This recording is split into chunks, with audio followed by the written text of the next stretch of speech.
Hey guys, Rufin here, and today we are going to be installing a mini elliptical pedal exerciser or the pedal bike.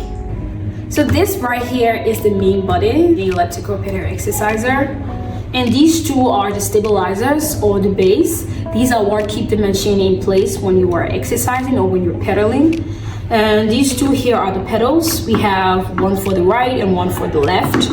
And this is the power call, or this is the power cable right here, and this is the remote control, and these are the tools that we're going to need to install all these parts on the main part.